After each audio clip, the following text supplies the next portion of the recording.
Во мојот роман Маџун, објавен 2018, малиот наратор,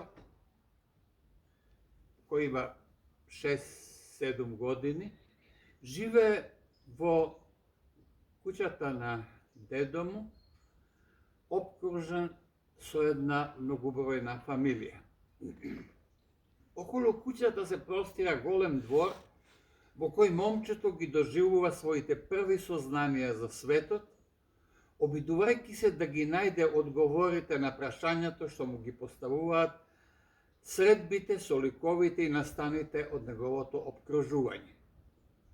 Дворот е, како што веќе забележа критиката, несомнено метафора за еден вид рај, а изгонот од рајот го донесува војната која во времето кога се одигрува дејствието на оваа проза, се доближува се повеќе кон градот во кој живее нараторот.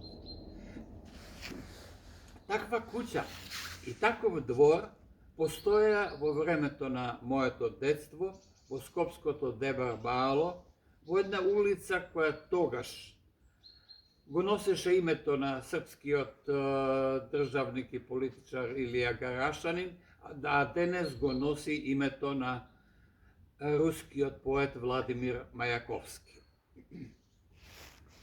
Од тој дом, од тој двор и од таа улица потекнуваат моите први спомени. Сликите, боите, звуците, мирисите од тој среќен период на моето детство беа силно втиснати во моите сеќавања и бараа начин да се изразат. Така настана романот Маџун, во кој се надевам постои атмосферата на тој простор и на тоа време. Се разбира, денес тие веќе не постојат во реалноста, на тоа место е изградена една модерна трикатница, но јас се обидов да го сочувам тој простор во литературата, која е секогаш еден вид меморија, прво лична, а потоа и колективна. Но сликата на некогашното Скопје не постои само во ова мое најново дело. Веќе во мојата прва збирка песни "Еден друг град", објавена 1959 година, ги носи во себе белезите на некогашното предземјотресно Скопје. Мојата поезија од тоа време е резултат на една потрага чија цел беше да се откриат во мрежата на улиците од реалниот конкретен град, забележа на сите географски карти, како што се вели во еден стих, трагите на еден невидлив, скриен, таен град кон кој водат одвај забележливи патокази, што може да ги насетат само упатените.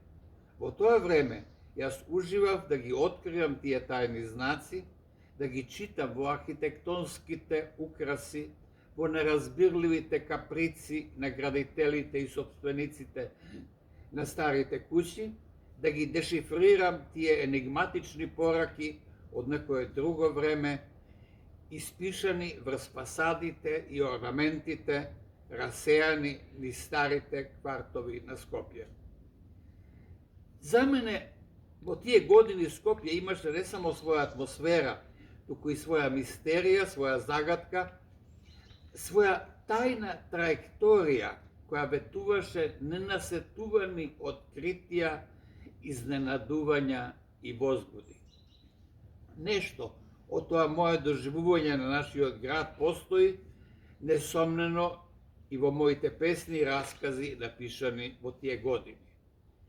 Секако, потоа дојде земјотресот, дојдоа несмасните и немилосрдните урбанистички зафати и огромен дел од таа архитектонска тајна азбука на градот исчезна.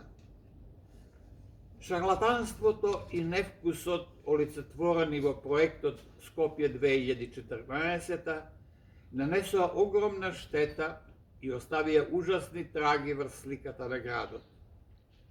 Ни останува само со помошта на книжевните и ликовните дела од минатото да се обидеме да ја вратиме сликата на овој град кој некогаш како што тоа се вели, имаше душа.